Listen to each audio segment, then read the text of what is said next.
Go to bed, Amelia said, but she didn't move. You should, Caspian agreed, but he was moving closer. It's late, she said. It is, he replied, now standing directly in front of her. And Elizabeth wakes up early. Always, he said, his hands coming up to gently frame her face. But I really want to kiss you right now. Then kiss me, Amelia whispered. And he did. It wasn't gentle and questioning like the first time. It was deep and urgent, filled with weeks of pent-up desire. Amelia's hands went to his hair, pulling him closer.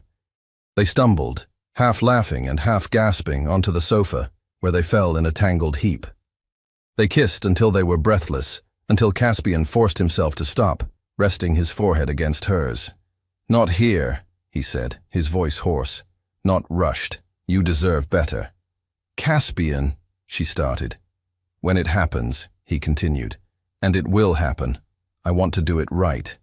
Not in the library at 11 o'clock at night where anyone could walk in. He kissed her forehead. You're worth the wait. Amelia's heart melted. How are you real? She whispered. I ask myself the same question about you every day, he answered. They stayed like that, curled up on the sofa, Amelia's head on his chest, listening to the steady beat of his heart. At some point, wrapped in the warmth and safety of his arms, Amelia fell asleep. She woke, or half woke, when she felt herself being lifted. Strong arms were under her. The familiar scent of cedar and something warmer filled her senses. It was Caspian. He was carrying her, just as he had carried Elizabeth. I should say I'm awake, she thought. But there was something about the moment, about being cared for so completely, that made her keep her eyes closed, pretending to be asleep. She felt him carry her up the stairs and into her room. With a gentleness that stole her breath, he laid her on the bed, adjusted the pillows, and pulled the covers over her. And then, she felt a soft kiss on the top of her head. His lips lingered for a moment that stretched into eternity. She heard his voice, so low she almost missed it. Good night, Amelia. Thank you for coming into my life when I needed you most. He moved away. The door closed softly, and Amelia, alone in the darkness, touched the spot where his lips had been, her heart so full of emotion she didn't know how to contain it. She was completely, irrevocably in love with Caspian Pembroke, and the realization, instead of scaring her, felt like peace, like coming home. The garden at dusk had become their favorite spot. After Elizabeth was asleep, Caspian and Amelia would meet there, on a stone bench under a wisteria-covered pergola. Tonight, Caspian was especially quiet, his gaze distant. Do you want to talk about it? Amelia finally asked, taking his hand. Caspian looked down at their intertwined fingers. My parents called today, he said, his voice heavy. Oh, Amelia replied softly. And? They're coming back. In 3 weeks, for Christmas. There was no excitement in his tone, only dread. You don't want them to come back, Amelia observed gently. It's not that I don't want them to, he sighed, running his free hand through his hair. It's that every time they return, it's for an event, a social appearance, and Grandma, his voice broke. Grandma is always so sad after they leave, because it reminds her that her son chooses anything and everything over her. Amelia squeezed his hand. And you get angry. Furious, Caspian corrected. Because they act like parents when it's convenient, but disappear when the real work begins. Like when Grandma was first diagnosed and they were too busy to come home. Or when I had that stress-induced heart attack at 26, and they sent flowers but didn't show up. You had a heart attack? Amelia turned to him, alarmed. A minor one, he clarified. Extreme stress, lack of sleep. I spent 3 days in the hospital. Grandma never left my side. My parents, a 5-minute phone call about managing my time better. The anger in his voice was palpable. Amelia didn't know what to say, so she didn't say anything. She just moved, shifting onto his lap and wrapping her arms around him in a hug that said everything words couldn't. Caspian froze for a second, then melted into her, burying his face in the crook of her neck. "I'm sorry," he murmured against her skin. "I didn't mean to dump all this on you." "Don't you ever apologize for having feelings with me," Amelia said firmly. "Never. I want to know all the parts of you, Caspian. The good, the wounded, the complicated." They stayed like that, as the night fell completely around them. "I want you to meet them," Caspian finally said. "My parents, when they come back." "Are you sure?" Amelia asked. "No," he admitted. "They'll judge you. They'll ask about your credentials. They'll act as if a caregiver isn't appropriate for their son. But you're an important part of my life now. And hiding you would be like them. Choosing appearances over truth." He pulled back slightly to look at her. "And I refuse to be like them." Tears burned in Amelia's eyes. "Okay. I'll meet them. And then I'll take care of Elizabeth and you because you're both going to need it when they leave again." "How are you so incredible?" Caspian whispered. "It's just me. Nothing special." "You're everything," he interrupted. And then, as if the words were about to spill out, as if a dam were about to break, Caspian opened his mouth. "Amelia, Her phone rang, loud, intrusive, shattering the moment. She glanced at the screen. It was her mother, Sarah, calling at an odd hour. "I'm sorry, I have to take this," Amelia said quickly. "It might be important." "Of course, answer it," Caspian urged. She answered. She listened, and the blood drained from her face. "What? When? Is she okay?" Caspian was on his feet instantly. "Amelia, what is it?" She hung up, her hands trembling. "It's my grandmother, Rose. She fell. She's at the hospital. A possible hip fracture." Tears streamed down her face. "I have to go, now. I'll take you," Caspian said immediately. "Get what you need. Let's go." In the car, Amelia was falling apart. "She's everything to me. If something happens, it won't," Caspian said firmly, taking her hand while he drove. "Rose is strong, like you. She'll be fine.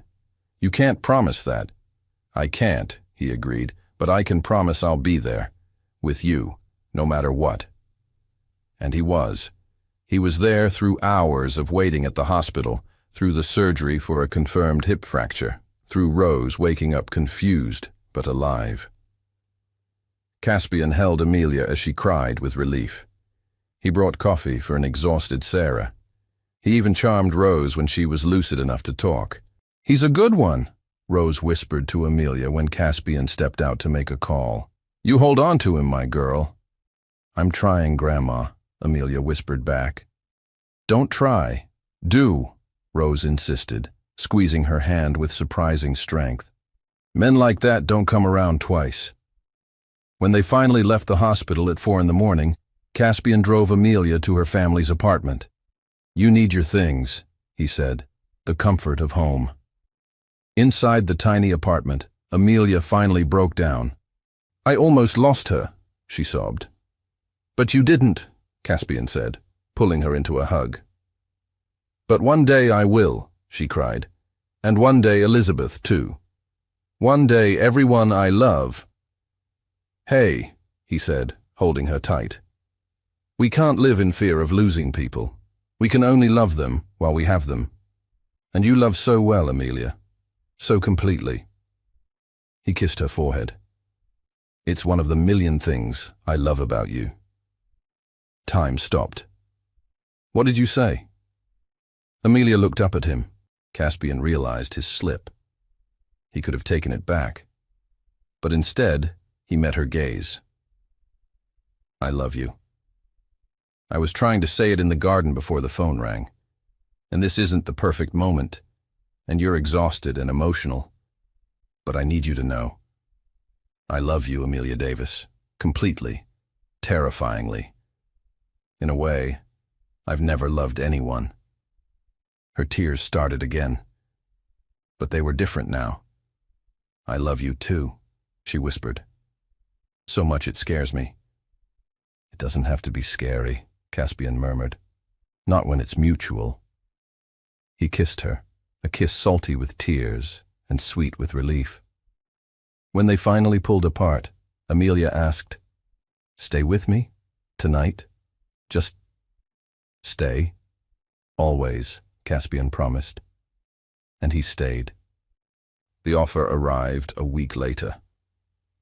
It was a thick envelope with the logo of an international law firm, delivered directly to Caspian during breakfast. Amelia and Elizabeth were discussing Christmas decorations when they saw it. Caspian opened the envelope, read the contents, and his face went pale. "What is it?" Elizabeth asked immediately. Caspian didn't answer. He just kept reading. "Caspian," Amelia said, standing up and moving closer. "What happened?" He finally looked up, his eyes hollow. It's an offer to lead the company's European expansion, based in London, for 2 years. The silence that followed was deafening. "London," Elizabeth repeated, her voice thin. "For 2 years." "It's an incredible opportunity," Caspian said, but his voice was empty. "The growth I've been planning for. New markets. It would be a huge step for the company. But you'd be far away," Amelia said softly. His eyes met hers. "Yes. For 2 years," she repeated. "Yes," he confirmed. "And are you going to take it?" she asked, dread coiling in her stomach. There was a long, heavy pause. "I don't know," Caspian finally admitted. He stood up, throwing his napkin on the table. "I need to think. Excuse me." He left the room abruptly. Elizabeth and Amelia sat in silence. "He's going to take it," Elizabeth finally said, her voice trembling. "Don't say that," Amelia started. "He will," Elizabeth insisted, tears welling in her eyes. "Because he's Caspian. Because he puts work above everything. Because he learned from his parents that people are temporary. But a career is permanent. And I'm going to lose him. I'm going to lose you both." That night, Amelia found Caspian in his office, surrounded by papers. He was working. Of course he was. "May I come in?" she asked from the open doorway.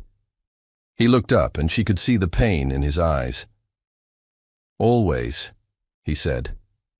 She sat in the chair opposite his desk, creating a professional distance they hadn't had in weeks. "You're going to accept it, aren't you?" His silence was the only answer she needed. "Caspian," she began. "It's everything I've worked for," he finally said. "European expansion, global growth. It would be the culmination of a decade of work." "I know," she whispered, "but it means leaving you, leaving Grandma, and I don't know if I can do that." "You can," Amelia said, and though her own voice broke, she forced it to be firm. "If it's your dream, you have to go." "And what about us?" he asked. "I don't know," she admitted honestly. "Long distance for 2 years, with you in a different time zone, building a new life? It would be difficult." "Impossible," Caspian corrected, his voice flat. "You're saying it's over." "I'm saying I won't hold you back," Amelia said, the tears finally falling. "If London is where you need to be, then go, and I'll be okay. Elizabeth and I will be okay." "I don't want to leave you," he said, his voice thick with emotion. "I know," she replied, "but sometimes love means letting go, doesn't it?" In the days that followed, Caspian was distant. He worked late, avoiding deep conversations, emotionally preparing himself to leave. Elizabeth grew quieter, more fragile. It was Rose who called and put it all into perspective. "So what are you going to do?" her grandmother asked after Amelia explained everything. "Just let him go?" "What can I do?" Amelia cried. "Ask him to give up his dream?" "You can ask him to choose," Rose said gently. Love or ambition? And then you accept his answer. What if he chooses ambition? Amelia asked. Then you'll know it wasn't meant to be, Rose replied. And you'll survive. You always survive, my warrior. 3 days before the deadline to accept the offer, Caspian found Amelia in the library. I've decided, he said. Amelia held her breath. And? He took a deep breath. I'm taking the offer. I leave in 2 weeks. Amelia's world crumbled. Okay, she managed to say. Okay? He seemed surprised she wasn't fighting. Okay, she repeated, if that's what you want. It's not about what I want.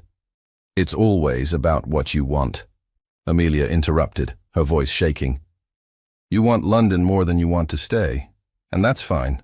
Really. She stood up, because if she stayed, she would break completely. I'll take care of Elizabeth, I promise. Amelia, wait, he started. No. Please, she said from the doorway. You've made your choice. Now let me make mine. To move on. She left before he could see the tears streaming down her face. That night, in her room, she cried until she had no tears left. Because she loved Caspian Pembroke. But it hadn't been enough. Amelia was packing.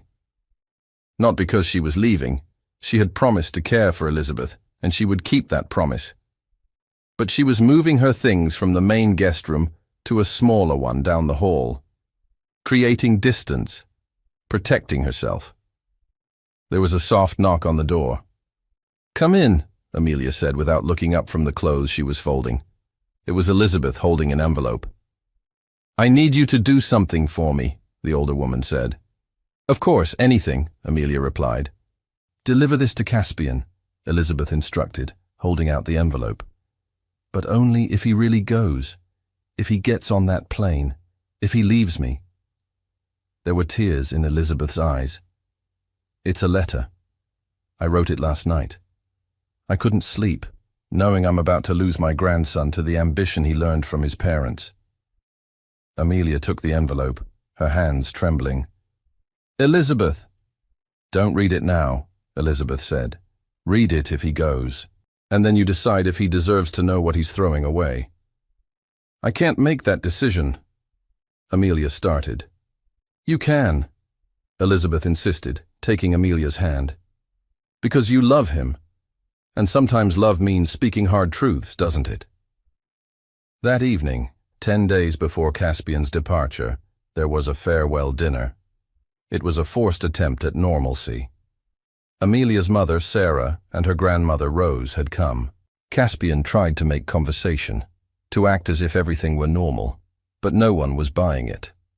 So London, Rose said with the subtlety of a hammer. Pretty city, rainy, cold, lonely. Grandma, Amelia muttered. What? I'm making an observation, Rose said, turning her sharp gaze on Caspian. You ever been? A few times. For business, he answered. And you liked it? Rose pressed. The loneliness? Being away from everyone who cares about you? Caspian put down his fork. With all due respect, Mrs. Davis, it's Rose, she cut in, and I'm going to say what no one else will. You're being an idiot. A shocked silence fell over the table. Rose continued, relentless. My granddaughter loves you. She won't tell you because she's proud, but I will. She loves you in a way I've never seen her love anyone. And you? You're choosing work. Just like your parents chose cruises over their own son. It's not the same thing. Caspian tried to argue. It's exactly the same thing, Rose insisted. You're repeating a pattern, running from intimacy, from vulnerability, hiding behind a career opportunity. But the truth? You're scared. Grandma, please, Amelia tried to intervene. Let him hear it, Rose said. Caspian, you grew up believing that love is temporary, that people leave, so you're leaving first, before they can hurt you. But you know what? You're hurting them. That woman over there, she pointed to Elizabeth, who raised you, who loved you when no one else would, is losing you. And my granddaughter, who has a heart the size of an ocean, is quietly breaking because she thinks she isn't enough to make you stay. Caspian looked at Amelia. She was staring at her plate, silent tears falling onto it. "I never said," he started. "You didn't have to," Amelia finally said, looking up. "Your actions did. You chose, and I respect that. But Grandma Rose is right. You're running away. Just like they ran away from you." She stood up.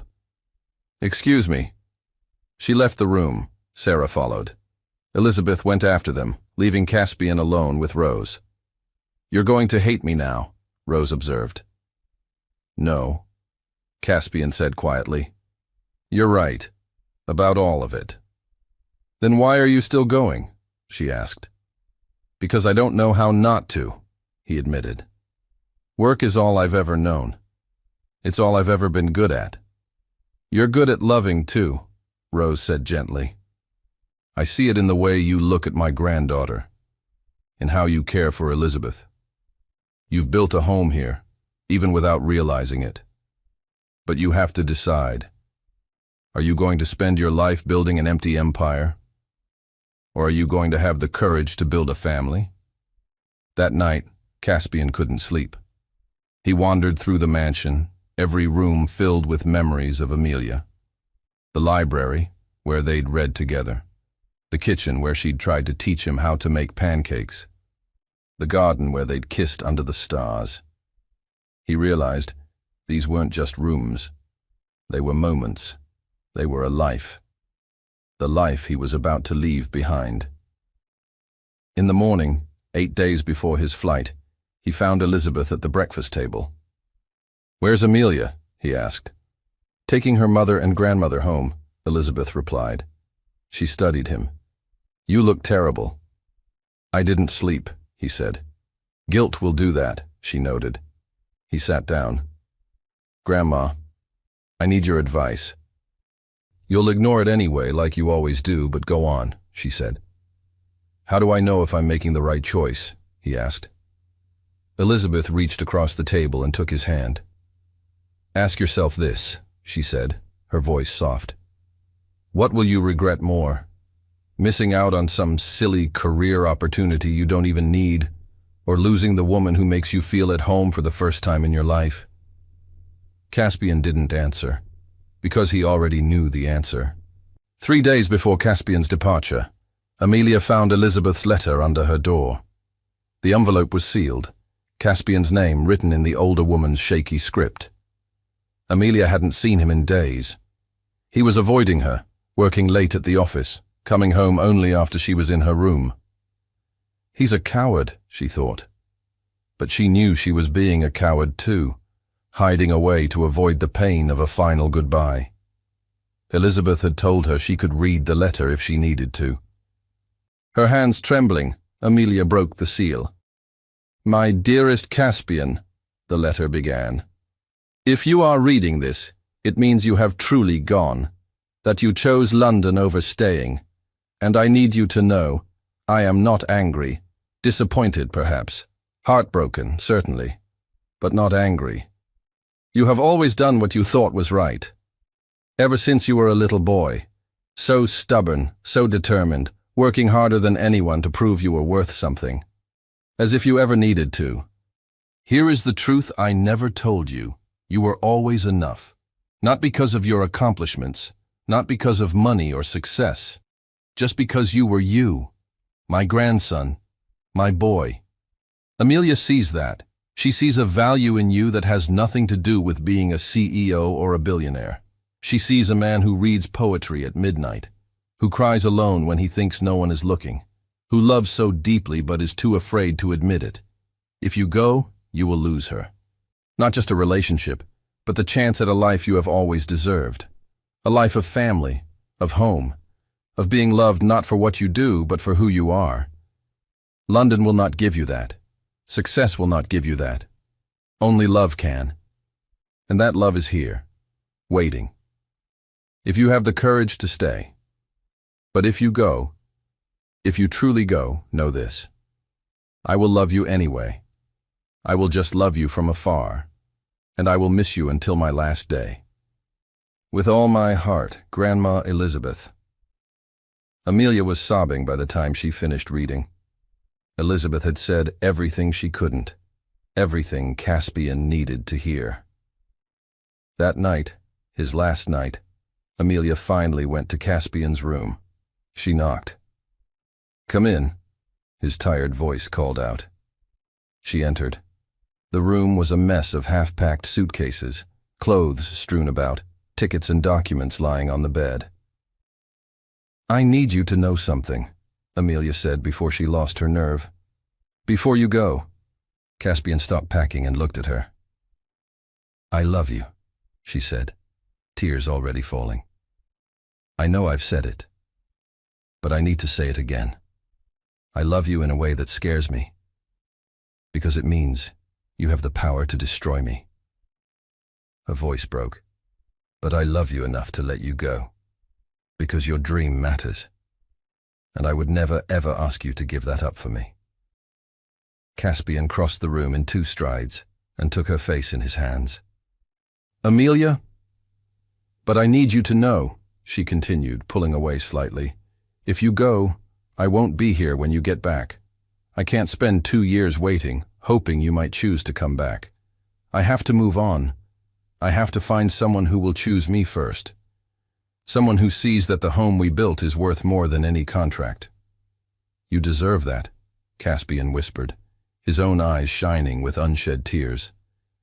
"You deserve better than me." "I don't want better," she cried. "I want you, but I want the version of you that stays, the version that chooses, and if that version doesn't exist..." She backed away toward the door. "Then I accept that."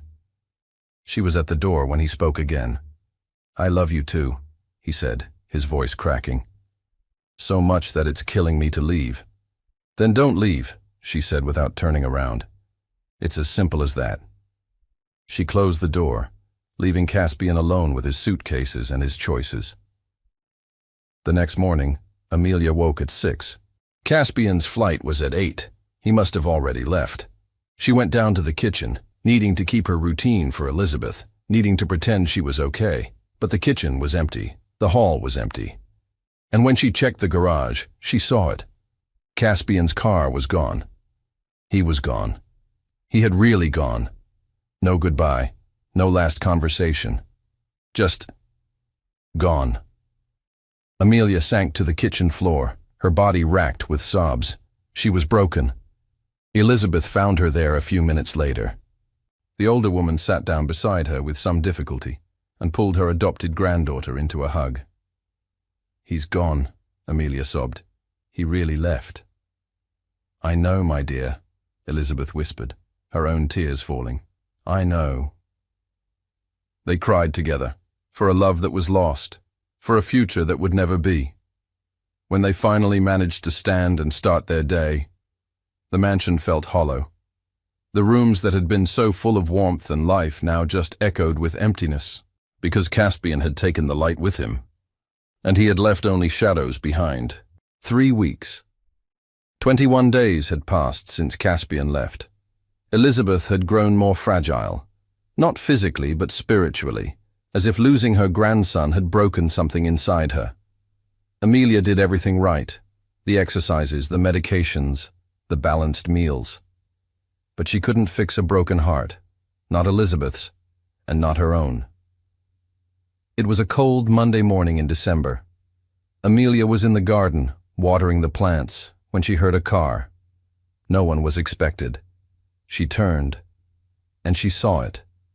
A black Mercedes, Caspian's car. It pulled to a stop in the driveway. Her heart stopped. The car door opened and he got out. He was too thin, with dark circles under his eyes, his clothes rumpled. He looked destroyed. "Amelia," he said, his voice hoarse, as if he hadn't used it in days. "You're not supposed to be here," Amelia said, the watering can still in her hands, using it like a shield. "You're supposed to be in London, building your empire." "I couldn't," Caspian said, his voice cracking. "I couldn't stay." "You were there for 3 weeks," she started. 21 days, he corrected. 504 hours, and every single one was more miserable than the last. He took a step toward her. She took a step back. "Amelia, please," he begged. "Let me explain." "Did you miss home?" she asked, her voice sharp with pain. "Did you miss your grandmother?" "I came back because I made the wrong choice," Caspian interrupted, his words tumbling out. "London was a mistake. The biggest mistake of my life. Every second I was there, all I could think about was you, about Grandma, about the home I left behind." "You can't do this," Amelia said, tears finally falling. "You can't leave, break our hearts, and then come back expecting everything to be normal." "I know," he said, his voice thick with regret. "I know I messed up. I know I might have lost you forever. But I had to try. I had to tell you that I made the wrong choice, and I'm here now to make the right one." "And what's that?" she whispered. "You," he said without hesitation. "Us. This." He gestured toward the mansion. "Home. Family. Love. All the things I spent my life thinking I didn't need. All the things I was afraid to need. But I do need them. Desperately." "You left London?" Amelia could barely ask the question. "On the first day," he confessed. "I went to the first meeting, looked at a room full of executives who only saw CEO Pembroke, and I realized, I don't want to spend 2 years being seen like that. I want to be seen the way you see me, as a person, as the man who reads Rilke and makes bad hot chocolate and cries during storms." "Then why did you stay for 3 weeks?" she asked, confused. "Untangling the contract," he explained. "Finding a replacement. Making sure I wasn't leaving the company in the lurch." "Always responsible," she murmured. "It wasn't my dream," Caspian said, his voice filled with a newfound certainty. "It was my parents' dream, their expectation. It took me 3 weeks to realize that." He was standing right in front of her now. "Amelia Davis, I love you. I love you more than ambition, more than success, more than anything I ever thought mattered. And if you'll give me a chance, just one chance, I will spend the rest of my life proving that you were always the right choice." "And what about your grandmother?" a voice called out from behind them. It was Elizabeth. She was on the veranda, leaning on a walker, tears streaming down her face. "Did you come back for me too?" "Grandma," Caspian said, rushing to her side and pulling her into a hug. "I'm so sorry. For leaving. For hurting you. For—" "Shh," she said, patting his back. "You came back. That's all that matters." She kissed his forehead. "Now go ask her properly. On your knees. A big, movie-worthy declaration. She deserves it." Caspian turned. Amelia was still in the garden, watching, her heart pounding so hard she thought it might be visible. He walked back to her, and there, on the bench, he knelt. "I don't have a ring," he began, his voice shaking. "I don't have a speech planned, but I have the truth. And the truth is, without you, I have everything, and I have nothing. An empty mansion, a full bank account, and a heart that has forgotten how to beat properly." "Caspian," she whispered. "You taught me that home isn't a place," he continued, taking her hand. "It's a person, and you are my home, Amelia. Wherever you are is where I belong. So I'm asking you, not as your boss, not as a billionaire, but as a man who loves you more than breathing." He looked up at her, his heart in his eyes. "Will you come home? Will you stay with me? Will you build a life with me? Not the version my parents approve of, but the version that's messy and real and ours?" Amelia was crying and laughing and falling apart all at once. "You're an idiot," she sobbed. "I know," he said. "You left me. You broke me." "I know," he repeated, "and I regret it every single second." "Promise you'll never do it again?" she asked. "I promise," he vowed. "You are my priority. Always. Above work. Above expectations. Above everything. A silence fell between them, filled only by the sound of their breathing. Then Amelia spoke. "Yes." "Yes?" he asked, hope dawning on his face. "Yes, you idiot," she cried. "Yes, I'll come home, because you're my home too." He pulled her into a desperate, relieved, promise-filled kiss. From the veranda, Elizabeth was applauding. "Finally," she called out. "I thought I was going to die of old age waiting for you two." 3 months later, spring was coaxing the garden back to life. Amelia sat on their bench, reading aloud to Elizabeth, who was comfortably settled in a padded chair Caspian had custom-made for their garden time. Caspian was in a virtual meeting, having shifted to working mostly from home. Life was good, simple, perfect in its imperfection. The sound of a car on the gravel driveway made Amelia look up. Visitors? A man and a woman in their 60s, impeccably dressed and radiating wealth, were stepping out of a car. Amelia recognized them from photos. Caspian's parents. They were back. And they hadn't called. "Mother, father." Caspian's voice came from behind Amelia. He had come out upon hearing the car, dressed in jeans and a t-shirt, barefoot. What a surprise. "Caspian," his mother, Victoria, said, air-kissing the space near his cheeks. "You're looking casual." "I'm at home," he replied simply. "Mother, father, this is Elizabeth, my grandmother, whom you haven't visited in... what has it been? 8 months? And this," he said, turning to Amelia, "is Amelia, my fiancée." The world seemed to stop for a second. "Fiancée?" Victoria repeated, the word dripping with disbelief. "Since when?"